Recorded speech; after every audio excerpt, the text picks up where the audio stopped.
Hello everyone, welcome to star education YouTube channel. Star education YouTube ચેનલમાં આપ સૌનું ખૂબ ખૂબ સ્વાગત છે. આજનો જે વિડીયો છે એમાં આપણે ચર્ચા કરશું 14મી જૂનના તમામ અગત્યના કરંટ અફેર. સૌથી પહેલા તો વાત કરી દઉં, આજે 24 તારીખ છે. ઓકે, અને ઘણો લાંબો ગેપ પડી ગયો છે આપણી યુટ્યુબ ચેનલમાં. ઓકે, તો જેટલા પણ વિડીયો બાકી રહી ગયા છે બધા જ વિડીયો હું યુટ્યુબ ઉપર પબ્લિશ કરવાનો છું.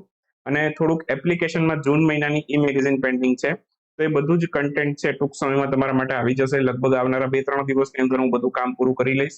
ઓકે, તો એના માટે થોડોક ટાઈમ આપજો. આવનારા 2-3 દિવસની અંદર તમને તમામ ઈ મેગેઝિન અને ઉપરાંત ટેસ્ટ પણ મળી જશે જૂન મહિનાની. જૂન મહિનાથી કન્ટેન્ટ બાકી છે એપ્લિકેશનની અંદર અપલોડ કરવાનું. ઓકે, બિપોરજોય વાવાઝોડાનું નામ તમે બધાએ સાંભળી લીધું હશે અત્યાર સુધીમાં. તો એનો જે મેઇન અફેક્ટેડ એરિયા હતો, બરાબર, એ ગુજરાતનો કચ્છ જિલ્લો હતો. અને હું પણ ગુજરાતના કચ્છ જિલ્લાની અંદર રહું છું, એક ગામની અંદર. તો દેટ્સ વાય છે અત્યારે લગભગ 14 તારીખથી લઈ, બરાબર, 14 થી લઈ અને લગભગ 17 તારીખ સુધી અમારા વિસ્તારમાં ક્યાંય ઇલેક્ટ્રિસિટી નહોતી. તો એના કારણે છે હું કન્ટેન્ટ ક્રિએટ નથી કરી શક્યો એટલા દિવસનું. અને બાકી રહ્યો એના પછીના 5 દિવસનો ગેપ, તો એ મારે કન્ટેન્ટ ક્રિએટ કરવામાં થઈ ગયો. હવે કન્ટેન્ટ બધું રેડી થઈ ગયું છે, હવે મારે ખાલી વિડીયો બનાવવાના બાકી છે. તો લગભગ મેં અત્યાર સુધીમાં 23 તારીખ સુધીનું કન્ટેન્ટ ક્રિએટ કરી લીધું છે. ઓકે, તો હવે ખાલી 23 તારીખ સુધીના વિડીયો બનાવવાના છે. તો એ આવનારા દિવસોની અંદર 2 દિવસમાં હું તમને 23 તારીખ સુધીના વિડીયો આપી દઈશ. આજે અને કાલ સુધીમાં લગભગ 23 તારીખ સુધીના વિડીયો આપી દઈશ. બાકી રહેશે 24, 25 અને કદાચ 26 તારીખ સુધી મારે કદાચ આ વિડીયો બનાવતા બનાવતા 26 તારીખ થઈ જાય અપલોડ કરવામાં અને એડિટિંગ કરવામાં. તો પછીનું કન્ટેન્ટ છે કવર કરવામાં એટલો બધો ટાઈમ નહીં લાગે. ક્લિયર? તો શરૂ કરીએ હવે આજનો વિડીયો. સૌથી પહેલા ડેઈલીની જેમ એક પ્રશ્ન તમારા માટે. તો પ્રશ્ન એવો છે, હાલમાં જ ભારત અને કયા દેશો વચ્ચે સૌથી પહેલી વખત રાઉન્ડ ટેબલ મીટિંગ છે એનું આયોજન નવી દિલ્હીમાં થયું છે? આમાંથી કયો દેશ છે તમારે મને કહેવાનું છે. લાસ્ટ આપણે 13મી જે જૂનનો વિડીયો હતો એમાં આપણે આ ચર્ચા કરી ગયા છીએ. ક્લિયર? તો હવે ચાલુ કરીએ આજથી આપણો વિડીયો 14મી જૂનના કરંટ અફેર. સૌથી પહેલા તમને એક વસ્તુ જણાવી દઉં કે ઘણું બધું આપણી ચેનલમાં નવું આવશે. ઓકે, અને આખી એપ્લિકેશન છે આપણી જે સ્ટાર એજ્યુકેશનની, એમાં પણ ઘણું બધું મોડિફિકેશન આવવાનું છે. તો એકદમ સિમ્પલ યુઝર ઇન્ટરફેસ, જેવો તમે ઘણા સમયથી મારા ઘણા યુઝરે મને રિક્વેસ્ટ કરી હતી કે થોડોક યુઝર ઇન્ટરફેસ સિમ્પલ કરી દો. તો એકદમ જેટલું સરળ થાય છે મારાથી એટલો મેં કરવાનો પૂરો પ્રયાસ કર્યો છે. તો આવનારા દિવસોની અંદર છે એપ્લિકેશનની અંદર પણ તમને ઘણા બધા ચેન્જીસ જોવા મળશે. ઓકે, અને ઘણી આપણી એપ્લિકેશન છે એ ઇઝી થઈ જશે તમારા માટે. ક્લિયર? તો શરૂ કરીએ આજનો વિડીયો. સૌથી પહેલો ક્વેશ્ચન આજના વિડીયોમાં, હાલમાં જ ચર્ચામાં રહેલ લાડલી બહેના યોજના કયા રાજ્યની યોજના છે? તો લાડલી બહેના યોજના છે આ મધ્યપ્રદેશની યોજના છે. આન્સર આવશે મધ્યપ્રદેશ. તો મધ્યપ્રદેશ સરકારે આ લાડલી બહેના યોજના શરૂ કરી છે. એમાં એકચ્યુઅલમાં થોડા ઘણા ચેન્જીસ કર્યા છે. પહેલેથી આ યોજના મધ્યપ્રદેશમાં લાગુ તો હતી જ, પણ થોડા ઘણા ચેન્જીસ કર્યા છે. હવે ચેન્જીસમાં એવું છે કે મહિલાઓને ખાતામાં પ્રતિ 1,000 રૂપિયા છે, પ્રતિ માસ છે 1,000 રૂપિયા જમા કરવામાં આવશે. અને મુખ્યમંત્રી છે એના શિવરાજસિંહ ચૌહાણ, એમણે જે ઇન્ટરવ્યુ આપતા હતા એમાં એવું કીધેલું કે આ રકમ છે 1,000 માંથી 2,000 સુધી પણ પહોંચાડી શકીએ છીએ અમે. ક્લિયર? આવી બધી ખાતરી પણ એમણે એમાં આપી હતી. હવે અહીં તમે જોશો એક વસ્તુ, અત્યાર સુધી કોઈ ગવર્મેન્ટ આવું નથી કરતી. સમજાય છે? અત્યારે એક ગવર્મેન્ટ એવી છે કે જેનાથી બધા ડરી રહ્યા છે, એ છે આમ આદમી પાર્ટી. બરાબર, આમ આદમી પાર્ટી. મુખ્યત્વે બોસ જેટલી પણ પોલિટિકલ પાર્ટી, જો પહેલા અત્યારે એની ઓપોઝિશનમાં હતા કે ભાઈ આવું આવું મફતની રેવડીને આ ને તેને એવું બધું ચર્ચામાં હતું. બરાબર, હવે અત્યારે બધા એ જ મોડેલ અપનાવી રહ્યા છે. બરાબર, અત્યારે તમે કર્ણાટકમાં જો તો 200 યુનિટ ફ્રી વીજળી, બરાબર, એવા બધી યોજનાઓ જાહેર કરી છે. હું હમણાંથી ન્યૂઝમાં જોઉં છું, એ બધું કન્ટેન્ટ ક્રિએટ કરતો હતો, એટલે સાથે સાથે આવનારા વિડીયોમાં તમને બધું જોવા મળશે. ઓકે, તો કર્ણાટકની સરકારે 200 યુનિટ વીજળી ફ્રી આપી. આ ઉપરાંત પેલું શું કહેવાય, મહિલાઓને 1,000 કે 2,000 રૂપિયા ફ્રી આપ્યા છે. બરાબર, તો આ બધું જ મોડલ છે એ કોનું લીધેલું છે? આમ આદમી પાર્ટીનું. મધ્યપ્રદેશની સરકારે એ જ કરી રહી છે અત્યારે. બરાબર, દરેક મહિલાઓને ખાતામાં 1,000 રૂપિયા. પણ મેઇન વસ્તુ કોણ ત્યાંની પાછળનું, કેમ જીઓ આવ્યું પછી બધાએ પેલું નેટ ફ્રી કરી નાખ્યું? એની પહેલા બધા 2 GB ના 300 રૂપિયા લેતા હતા, અને જેવું જીવો આવ્યું પછી ડેઈલીનું 1 GB નેટ આવ્યું. સેમ એ જ વસ્તુ અહીંયા છે. બરાબર, તો ચલો, પણ આપણા માટે, જનતા માટે બેનિફિટમાં છે આ બધું. તો કોઈ કોમ્પિટિટર સારા ઉભા હોય માર્કેટમાં ત્યારે જનતાને બેનિફિટ થાય. મારું કહેવાનો મિનિંગ એવો છે. તો કોમ્પિટિટર આવા ઉભવા જ જોઈએ જેથી જનતાને બેનિફિટ મળી રહે. જો કોઈ કોમ્પિટિટર નહીં હોય તો જે મોનોપોલી ધરાવતા લોકો છે જનતાને 100% લૂંટશે. ક્લિયર? ચાલો આગળ જશું. આ યોજનાનો લાભ છે કોણ લઈ શકશે? તો કે 23 થી લઈ 60 વર્ષ સુધીની મહિલાઓ છે એ લઈ શકશે. અગાઉ આનું 21 થી 60 વર્ષ હતું, બરાબર? સોરી, માફ કરજો, ભૂલ થઈ ગઈ. અગાઉ આનું 23 થી 60 વર્ષ હતું, હવે 21 થી 60 વર્ષ કરી દીધું છે. એટલે કે આમાં 2 વર્ષ અગાઉ શું કહેવાય, પેલા 23 વર્ષ હતા, હવે આની મિનિમમ એજ છે એ 21 વર્ષ કરી નાખી છે. બાકી એક પરિવારમાંથી માત્ર એક જ મહિલા છે એને આનો લાભ મળવાપાત્ર થશે. એટલે કે માની લો કે કોઈ પરિવારની અંદર જો 3-4 મહિલાઓ હોય તો એમાંથી માત્ર એક જ મહિલા છે કે જેને આ લાભ મળશે. એટલે પરિવાર દીઠ એક જ મહિલાને આ લાભ મળી રહ્યો છે અત્યારે. થોડાક મધ્યપ્રદેશના અગત્યના મુદ્દાની ચર્ચા કરી લઈએ. મધ્યપ્રદેશમાં કુલ અત્યારે 20 ચિત્તા છે, જેમાંથી 8 નામિબિયામાંથી લાવ્યા, 12 લાવ્યા સાઉથ આફ્રિકામાંથી. બધાને ક્યાં લાવ્યા? પૂનો નેશનલ પાર્કમાં. હવે આમાંથી હાલમાં 6 જેટલા ચિત્તાનું નિધન થઈ ગયું છે. અત્યારે લગભગ 14 જેટલા ચિત્તા થયા જ છે. હવે ચિત્તાના જે મૃત્યુ થાય છે એના પાછળ એક કમિટીની રચના કરવામાં આવી મધ્યપ્રદેશમાં. તો એના અધ્યક્ષ છે કોણ છે? એના અધ્યક્ષ છે રાજેશ ગોપાલ. એમને યાદ રાખીશું. અને ત્યાંના મુખ્યમંત્રી એવું કીધું કે આ ચિત્તા છે એને કુનો નેશનલ પાર્કમાંથી એક વન્યજીવ અભયારણ્યમાં શિફ્ટ કરી દેશું, કેમ કે આનું વાતાવરણ છે એને કદાચ અનુકૂળ નથી આવતું. તો આને ગાંધી સાગર વન્યજીવ અભયારણ્ય છે ત્યાં નજીકમાં જ છે, ત્યાં સ્થળાંતર કરવાની વાત ચાલી રહી છે. ગાંધી સાગર વન્યજીવ અભયારણ્ય ચર્ચામાં છે. આ કયા રાજ્યમાં છે એવો પ્રશ્ન આવી શકે, તો આ મધ્યપ્રદેશમાં છે. તો વન્યજીવ અભયારણ્યમાંથી ક્વેશ્ચન આવે ને તો એ ચર્ચામાં રહેલું હોય એમાંથી જ આવે. આ મારો વ્યૂ પોઈન્ટ છે. ઓકે, મધ્યપ્રદેશના ભોપાલમાં 7મી ધર્મધમ કોન્ફરન્સ છે એનું આયોજન થયું હતું. બૌદ્ધ ધર્મની કોન્ફરન્સ હોય છે, ધર્મધમ કોન્ફરન્સ. રાષ્ટ્રપતિ દ્રૌપદી મુર્મુ દ્વારા આનું ઉદઘાટન કરવામાં આવેલું હતું. પીએમ મિત્ર પાર્કનું નિર્માણ પણ મધ્યપ્રદેશમાં ધાર જિલ્લામાં કરવામાં આવશે. અને બાકી વાત કરું તો ખેલો ઇન્ડિયા યુથ ગેમ્સ એનું આયોજન પણ ત્યાં મધ્યપ્રદેશમાં થયું હતું. મેસ્કોટ મોગલી અને આશા હતું. પ્રથમ ક્રમ પર એમાં મહારાષ્ટ્ર રહ્યું હતું. મોગંજ જિલ્લો મધ્યપ્રદેશનો 53મો જિલ્લો બન્યો. આ પણ એક અગત્યનો પોઈન્ટ છે. આ બધા જ પોઈન્ટ યાદ રાખશું. એના પછીનો છે ભારતની કઈ સ્ટ્રાઇક 1 કોર્પ્સના કમાન્ડરનો પદભાર કોણે સંભાળ્યો છે? તો ભારતની સ્ટ્રાઇક 1 કોર્પ્સ એના જે કમાન્ડરનો પદભાર છે સંજય મિત્રાએ સંભાળ્યો છે. તો આન્સર આવશે સંજય મિત્રા. તો સ્ટ્રાઇક 1 કોર્પના કમાન્ડરનો પદભાર સંજય મિત્રાએ સંભાળ્યો છે. સ્ટ્રાઇક 1 કોર્પ ભારતીય સેનાની એનું મુખ્ય મથક મથુરામાં છે, ઉત્તર પ્રદેશમાં આવેલું છે. રચના 1965માં થઈ હતી. બસ આ 3-4 પોઈન્ટ યાદ રાખશો તો એટલું કાફી છે આમાંથી. હાલમાં જ કયા દેશ સાથે દ્વિપક્ષીય વ્યાપારને 1 અરબ યુરો સુધી પહોંચાડવા માટે લક્ષ્યાંક રાખવામાં આવ્યો છે? ભારત અને કયા દેશ વચ્ચે જે દ્વિપક્ષીય વ્યાપાર છે, ઓકે, એને આપણે $1 અરબ સુધી પહોંચાડવાનો છે.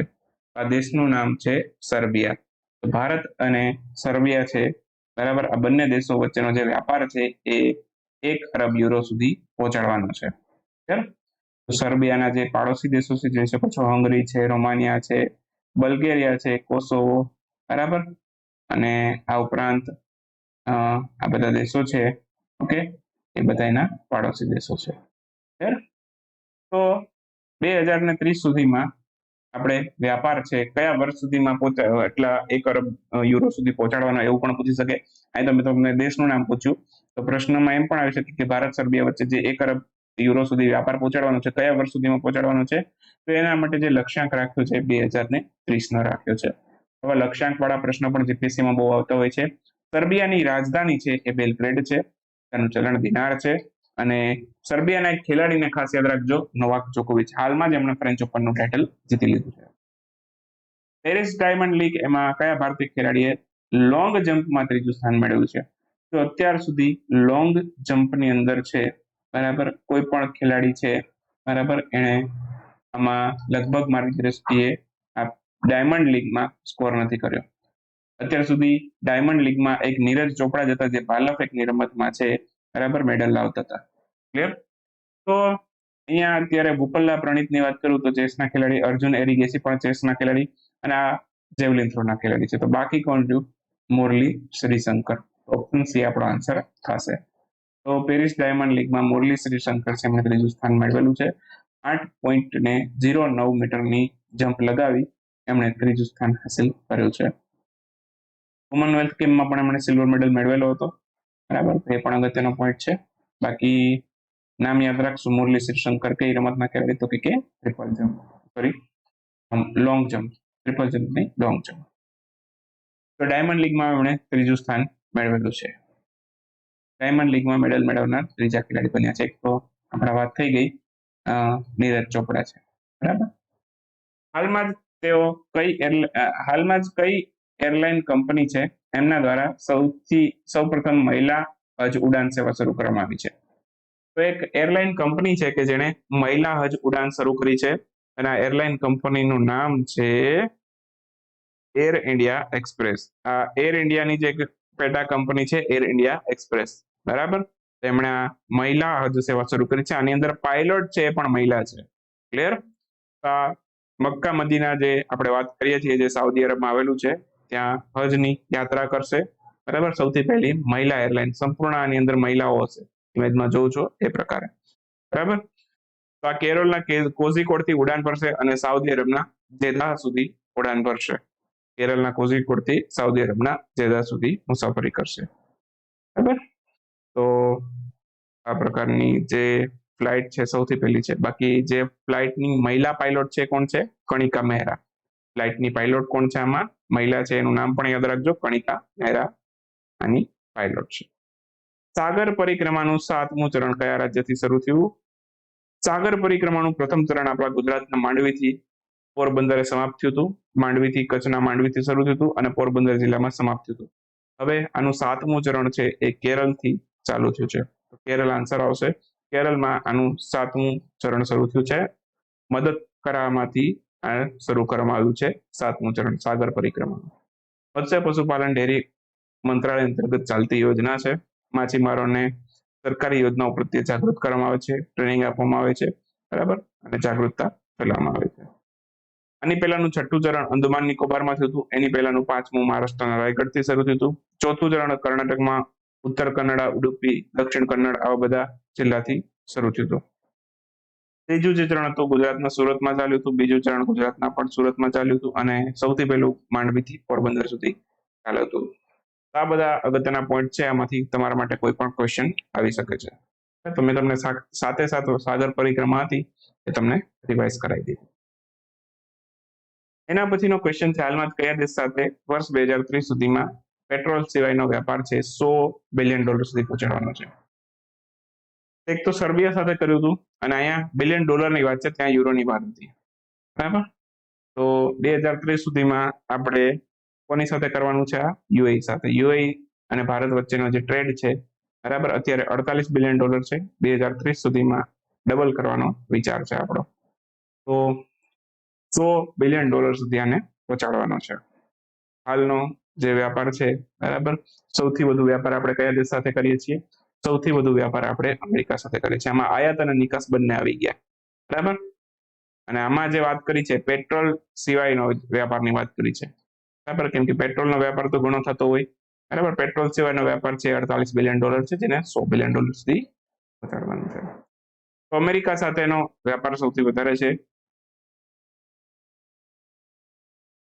એના પછી ચીન સાથે બીજા નંબરે આપણે સૌથી વધુ વેપાર કરીએ છીએ. ત્રીજા નંબરે યુએઈ સાથે આપણે સૌથી વધારે વેપાર કરીએ છીએ. ભારત સૌથી વધારે નિકાસ કયા દેશમાં કરે છે? સૌથી વધારે નિકાસ છે આપણે અમેરિકા કરીએ છીએ, ત્યારબાદ સૌથી વધારે નિકાસ આપણે યુએઈમાં કરીએ છીએ. આ ખાસ યાદ રાખીશું, આટલા પોઈન્ટ અગત્યના છે. વિશ્વ રક્તદાતા દિવસ ક્યારે ઉજવે છે? આજે 14 જૂન છે. આજે છે વિશ્વ રક્તદાતા દિવસ. 14 જૂને 2023 રોજ વિશ્વ રક્તદાતા દિવસની ઉજવણી કરવામાં આવેલી. 2004માં સૌથી પહેલી વખત ઉજવાયેલો. આની થીમ યાદ રાખીશું, give blood, leave plasma, share life, share ઓર્ફન. તો આની થીમ છે, બરાબર, થીમ યાદ રાખીશું. અને બાકી WHO આ દિવસની ઉજવણી કરે છે. સૌથી પહેલી વખત 2004માં ઉજવાયેલો છે. આમચાંગ વન્યજીવ અભયારણ્ય આ કયા રાજ્યમાં આવેલું છે? આમચાંગ વન્યજીવ અભયારણ્ય આ આસામની અંદર આવેલું છે. તો આન્સર આવશે આસામ. ઓપ્શન છે આપણો આન્સર બનશે. હાલમાં જ આ ચર્ચામાં રહ્યું હતું, ત્યાં આર્મી અને મિલિટરી આર્મીનું જે સ્ટેશન છે, મિલિટરી સ્ટેશન, બરાબર. તો આ વન્યજીવ અભયારણ્ય પાસે એક આર્મીનું મિલિટરી સ્ટેશન આવેલું છે. એની અંદર હાથીઓની અવરજવર રહેતી હતી, જેના કારણે મનુષ્ય હાથીઓ વચ્ચે સંઘર્ષ થતો હતો. તો આનું અત્યારે સોલ્યુશન લાવી દેવાયું છે, એના કારણે આ ચર્ચામાં રહેલું હતું. થોડાક આપણે અહીંયા આસામના નેશનલ પાર્ક છે એ યાદ રાખીશું. આસામની અંદર કુલ 7 નેશનલ પાર્ક આવેલા છે, એ બધા આપણે યાદ રાખીશું. એક તો છે Kaziranga national park, Manas national park, Nameri, Orang, Raimona, Dibru Saikhowa અને દેંગપટ્ટકઈ. આ બધા આસામની અંદર આવેલા નેશનલ પાર્ક છે, એને પણ આપણે યાદ રાખીશું. ત્યાર પછી global summit on AI safety 2023 એનું આયોજન કયા દેશમાં કરવામાં આવશે? તો global safety on AI summit એનું આયોજન કરવામાં આવશે યુકેમાં. તો આન્સર આવશે યુકે. તો આ ખાસ યાદ રાખીશું, global summit on AI safety એ યુકેમાં થશે. આની સિવાયની થોડીક સમિટ યાદ રખાવો, જેમ કે વર્લ્ડ હેલ્થ સમિટ એ ક્યાં થઈ હતી? એ સ્વિટ્ઝરલેન્ડના જીનીવામાં થઈ હતી. આસિયન સમિટ ક્યાં થઈ હતી સાહેબ? એ લાઓસમાં થઈ હતી. પીટર્સબર્ગ ક્લાઇમેટ ડાયલોગ એ જર્મનીના બર્લિનમાં થયો હતો. અને ગ્લોબલ બુદ્ધિસ્ટ સમિટ છે એ ભારતમાં નવી દિલ્હી ખાતે થઈ હતી. તો આ બધી અગત્યની સમિટો છે જે પરીક્ષામાં પૂછી શકે તમને. થોડાક વનનેલ પ્રશ્નો જોઈ લઈએ આજના વિડીયોમાં. તો સૌથી પહેલો ક્વેશ્ચન એવો છે કે હાલમાં જ આઈસીસી ટેસ્ટ ચેમ્પિયનશિપનું ટાઇટલ ઓસ્ટ્રેલિયાએ જીત્યું છે. આ ટુર્નામેન્ટની ફાઇનલ કયા સ્ટેડિયમમાં રમાઈ હતી? તો લંડનના ઓવેલ મેદાનમાં મેચ રમાઈ હતી. મણિપુરમાં શાંતિ સમિતિની રચના કરવામાં આવી છે, એના અધ્યક્ષ કોણ છે? તો એના અધ્યક્ષ છે અનુસૂયા ઉઇકે, જે ત્યાંના રાજ્યપાલ પણ છે. ઓકે. જાતીય હિંસાની તપાસ માટેની પણ એક સમિતિની રચના થઈ હતી મણિપુરમાં, એના અધ્યક્ષ અજય લાંબા છે. જો અજય બાંગા અરે કન્ફ્યુઝ ન કરતા, અજય બાંગા હોય તો એ વર્લ્ડ બેંકના અધ્યક્ષ છે. આ અજય લાંબા છે એ જાતીય હિંસાની તપાસ માટે મણિપુરમાં એક સમિતિ બની એના અધ્યક્ષ છે. ત્યાર પછી હાલમાં જ કયા દેશ એ પ્રોજેક્ટ ઈડન હેઠળ છે પોતાનો સૌપ્રથમ ડિજિટલ સરકારી બોન્ડ જાહેર કર્યો છે? તો ઇઝરાયેલે કર્યો છે. આન્સર આવશે ઇઝરાયેલ. હાલમાં ચર્ચામાં રહેલ soul of steel challenge, okay, એ કયા રાજ્યમાં શરૂ કરવામાં આવ્યું છે? આ ઉત્તરાખંડમાં શરૂ કરવામાં આવ્યું છે. આ સાથે આપણો વિડીયો સમાપ્ત થાય છે. બાકી મળશું નેક્સ્ટ વિડીયોમાં. ત્યાં સુધી રજા લઈએ.